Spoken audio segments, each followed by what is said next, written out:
ఓం నమః శివాయ. ఓం నమో నారాయణాయ. నరదృష్టి నివారణ, సంచిత కర్మ, ప్రారబ్ధ కర్మ, ఆగమిక కర్మ, దోష నివారణ కాళభైరవాయ నమో నమః. హరి ఓం. ఓం కాళకాళాయ విద్మహే కాళాతీతాయ ధీమహి తన్నో శ్రీ నరదృష్టి నివారణ కాళభైరవాయ నమో నమః. హరి ఓం. మా ఛానల్కి స్వాగతం. చూస్తున్న వీక్షకులకు, ప్రేక్షకులకు, ప్రియ కాళభైరవ భగవద్బంధులకి స్వాగతం పలుకుతూ, మమ్మల్ని ఎంతగానో ఆదరిస్తూ ఉండబడినటువంటి ప్రియ సోదర సోదరీమణుల అందరిపైనను కాళభైరవ స్వామి యొక్క జయంతి ఆశీస్సులు ఉండాలని కోరుకుందాం. ఈ వీడియో మీరు చూస్తున్నారు అన్నట్టయితే, ఈ వీడియో చూడాలి అనుకుంటున్న అయితే మీకు కాళభైరవ స్వామికి ఆజ్ఞ ఉంది అని చెప్పి గమనించగలగాలి. ఈ వీడియో ప్రారంభం నుంచి చివరి దాకా మీరు ఎప్పుడైతే చూస్తారో కాళభైరవ స్వామికి ఆశీస్సులు కలిగి, అష్ట కష్టాలకు స్వస్తి పలికి, అష్ట ఐశ్వర్యాలకు, ఆనందాలకు, రాజభోగాలకు మీరు అర్హులు అవుతారు అని చెప్పి కాళభైరవ స్వామికి ఆజ్ఞ చేత మీకు చెప్పడం జరుగుతుంది. కనుక ఈ వీడియోను చూద్దాం, ఆచరిద్దాం, స్వామిని స్మరిద్దాం, ఆయన జయంతి ఆశీస్సులు కూడా పొందుదామని చెప్పి గమనించాలి. 1/12/2024 నుండి 31/12/2024 వరకు పుట్టినటువంటి వారందరూ కూడా ముందస్తుగా జన్మదిన శుభాకాంక్షలు.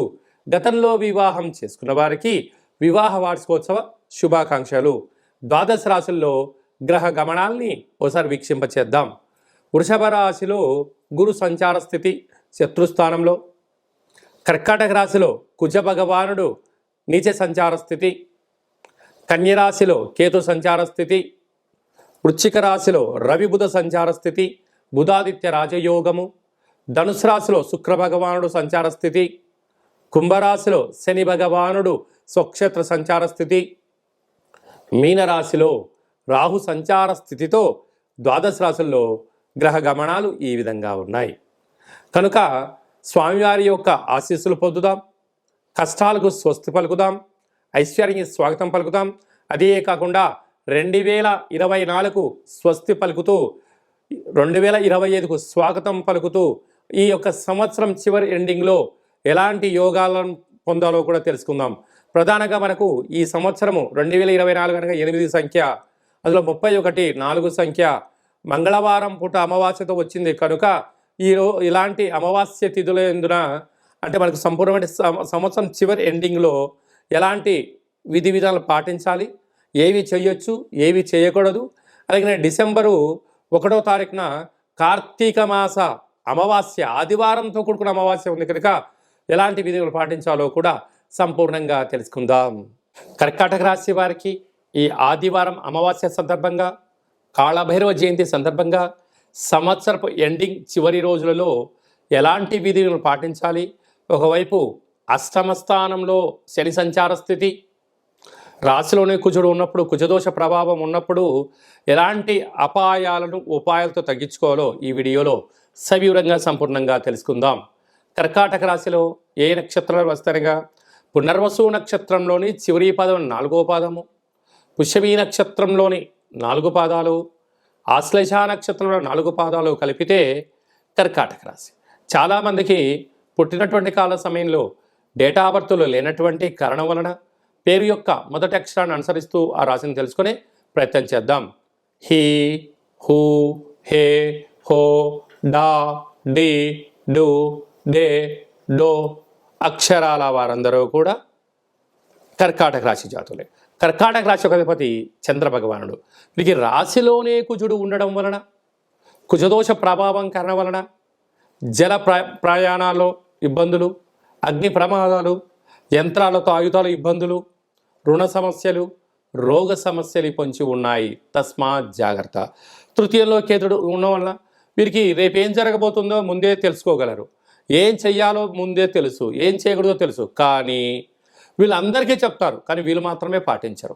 తల్లిదండ్రుల యొక్క ఆశీస్సులు లేకపోవడం, తల్లిదండ్రులతో గొడవ పడడం, అనేక రకాలైన మానసిక ఒత్తిడికి సంఘర్షణ అవ్వడం వలన అనైతికర జీవనాన్ని పొందుతూ శారీరకమైన మానసికమైనటువంటి ఇబ్బందికి ఈ కర్కాటక రాశి వారు ఇబ్బందికి గురి కాకుండా ఏర్పాటు చేసుకోవడం మీ ప్రయత్నం అని చెప్పి గమనించాలి.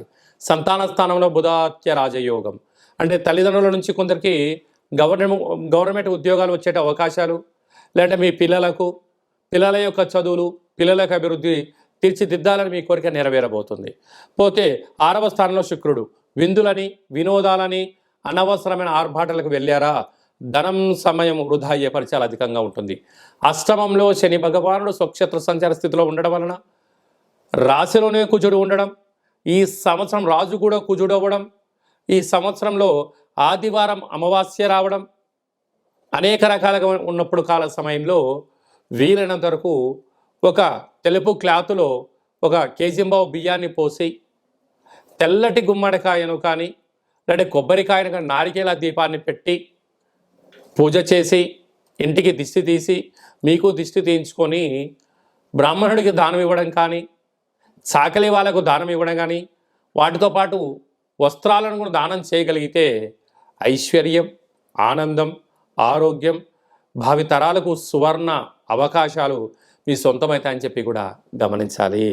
డిసెంబర్ నెల 1వ తారీఖు నుండి 31వ తారీఖు వరకు ముఖ్యమైన పండుగల గురించి క్లుప్తంగా, సవివరంగా, సంపూర్ణంగా తెలుసుకుందాం. 1వ తారీఖు కార్తీక మాసము ఆదివారము అమావాస్య సందర్భంగా మనమందరము కూడా నివసించే ఇంటికి, వాహనాలకు, వ్యవసాయ క్షేత్రాలకు ఒక ఎర్రటి గుమ్మడికాయని కానీ, ఒక బూడిద గుమ్మడికాయని కానీ దిష్టి తీసి పగలగొడదాం, నరదృష్టిని తొలగించుకుందాం. అలాగే ఆ రోజు వెన్నతో దీపం పెడదాం, పోలి అమావాస్య ఆశీస్సులు పొందుదాం. ఇంకొంచెం శక్తి కలిగితే మనము కొబ్బరికాయ, నిమ్మకాయ, తెల్లవాలు, ఆముదంతో కూడుకున్నటువంటి వాటితో వస్తువులు దిష్టి తీయించి బయట పడేసుకోవడం వలన సకల దృష్టి దోషం తొలగిపోతుందని చెప్పి గమనించాలి. అలా కుదరలేని వాళ్ళు ఈ కింద సంప్రదించండి. మీకు వీడియో కాల్ ద్వారా ఎలా చేసుకోవాలో కూడా మీకు చెప్పడం జరుగుతుందని చెప్పి గమనించాలి. మనకు 2వ తారీఖు నుంచి మార్గశీర్ష మాస ప్రారంభము. మనకు 7వ తారీఖున సుబ్రహ్మణ్యేశ్వర స్వామి యొక్క జయంతి. పుట్టలో పాల్పొద్దాం, స్వామిని స్మరిద్దాం, ధ్యానిద్దాం, సకల గ్రహ దోషాల్ని తొలగించుకుందాం. 8వ తారీఖున కాళభైరవ అష్టమి, కాళభైరవ స్వామి యొక్క జయంతి. కాలాన్ని మనం శాసింప చేసుకోగలగాలి అన్నట్లయితే, కాలం మనకు అనుకూలంగా ఉండాలి అనుకుంటున్నట్లయితే, ఏ పనులైతే మనం చేస్తున్నామో ఆటంకాలు తొలగిపోవాలి అనుకుంటున్నట్లయితే స్వామిని స్మరిద్దాం, ధ్యానిద్దాం, కుష్మాణ దీపాన్ని పెట్టుకుందాం, ఒక ముడుపును కట్టుకుందాం, ఆయన ఆశీస్సులు పొంది తిరుగులేని చక్రవర్తులుగా స్వాగతం పలుకుదామని చెప్పి గమనించాలి. 14వ తారీఖున మార్గశీర్ష మాస పూర్ణిమ, దత్తాత్రేయ స్వామి యొక్క జయంతి. అత్రి మహాముని, అనసూయ మాతలు కలిగినటువంటి సంతానం కనుక స్వామిని స్మరిద్దాం, గురుచరిత్ర పారాయణం చేద్దాం, స్వామి యొక్క ఆశీస్సులు కూడా పొందుదాం. అలాగే మనకు 23వ తారీఖున మార్గశీర్ష మాస బహుళ అష్టమి కనుక స్వామివారి యొక్క స్మరణ చేద్దాం, కుష్మాండ దీపాన్ని పెట్టుకుందాం, కష్టాలకు స్వస్తి పలుకుదాం. అలాగే మనకు 28వ తారీఖున శనివారము, శని త్రయోదశి సందర్భంగా ఈ ఆంగ్ల సంవత్సరంలో చివరిగా వచ్చేటువంటి శనివారం, శని త్రయోదశి సందర్భంగా మనకు అనుకూలంగా లేనివారు, ఆరోగ్యం కావాలి, రాజయోగం కావాలనుకున్న వారు శనేశ్వర స్వామిని స్మరిద్దాం, ధ్యానిద్దాం, నల్లటి నూనెలతో అర్చన చేసుకుందాం, విశేషం నల్లటి ఒత్తులతో దీపం పెడదాం, స్వామి యొక్క ఆశీస్సులు పొందుదాం. అదే కాకుండా 31వ తారీఖు అంటే 314 సంఖ్య, ఈ 2024 8 సంఖ్య, అందులో మంగళవారము. ఈ యొక్క సంవత్సరం అధిపతి కూడా రాజు కుజుడే అయ్యాడు కనుక వీలైనంత వరకు సంవత్సరం చివరి రోజున వీలైనంత వరకు 100% వరకు మనము దూర ప్రయాణాలు, వాయు ప్రయాణాలు, జల ప్రయాణాలు, కలహాలు, గొడవలు, ఆవేశమైన నిర్ణయాలు తీసుకోకుండా ఉంటే చాలా మంచిది అని చెప్పి గమనించగలగాలి. ఎందుకనగా మనం అందరము కూడా ఇయర్ ఎండింగ్ అని, ఎన్నో రకాల సెలబ్రేషన్స్ అని, ఎన్నో వేడుకల్లో పాల్గొంటూ ఉంటాం. పాల్గొన్నంత వరకు చాలా బాగానే ఉంటుంది. ఆ తదనంతరము జరిగేటువంటి అనేక మంది ఇబ్బందులను చూడడం వలన మనము బైక్ పైన వెళ్తూ ఉంటే మన వేగంగా వెళ్ళే కొద్దీ మన కళ్ళల్లోంచి 2 చుక్కలు నీళ్ళు బయటకు వస్తూ ఉంటాయి. అంటే మనకు దేనికి సంకేతం చెప్తుందంటే, బాబు మితిమీరిన వేగం పనికిరాదు, నువ్వు నీ కంటిలో నుంచి చుక్కలు బయటకు వస్తున్నాయంటే నీ కోసం ఎదురు చూసేవాళ్ళు నీ తల్లిదండ్రులు, మీ భార్య, పిల్లలు నీ ఇంటి దగ్గర ఉన్నారు, మితిమీరిన వేగం పనికిరాదు అని చెప్పి మన దేహము ప్రకృతి ద్వారా చెప్తుంటుంది. ఆ రోజు విందుల్లో, వినోదాల్లో పాల్గొనడం, అరాచకమైన శక్తులతో పాల్గొనడం, అనేక రకాల ప్రమాదాలకు గురవ్వడం, అనేక రకాల వల్ల మీరు ఇబ్బంది పడుతూ మీ కుటుంబాన్ని ఇబ్బంది కలగ చేయకూడదు అనేటువంటి ఒక చిన్న ఉద్దేశంతో చెప్పడం జరుగుతుంది. కనుక అందరూ ఆయురారోగ్యాలుగా ఉండాలి, ఆహ్లాదకరమైనటువంటి వాతావరణంలో ఉండండి. వీలైనంత వరకు గొడవలకు, పంచాయతీలకు, అనవసరమైన మాటలకు, మధ్య పదార్థములకు, అలాంటి వాటన్నిటికి కూడా దూరంగా ఉండే మానవ ప్రయత్నం చేయండి. స్వామివారికి ఆశీస్సులు పొందండి. వీలైతే దైవనామము, ఆధ్యాత్మిక చింతన, వీలైతే అయ్యప్ప స్వామి యొక్క స్మరణ, కాళభైరవ స్వామి స్మరణ, ఆధ్యాత్మికమైన జీవనంలో ఆ ఒక్క పూట ఉండండి. రాబోయే కాలం అంతా కూడా మంచి కాలమే అని చెప్పి గమనించాలి. కనుక మనమందరము కూడా ఇంకనూ ఈ యొక్క డిసెంబర్ మాసంలో విజయాన్ని సాధించగలగాలి అన్నట్లయితే ఒక పాత్ర కంచు పాత్ర అంటారు. ఈ యొక్క పాత్రలో 12 రాసులు అచ్చు వేయడం జరుగుతుంటుంది. ఈ పాత్రను ఎలా ఉపయోగించుకోవాలి, అదృష్టానికి ఎలా స్వాగతం పలకాలో మనం తెలుసుకుందాం. ఇలా ఒకసారి శబ్దం చేస్తే ఓంకార శబ్దం రావడం జరుగుతుంది.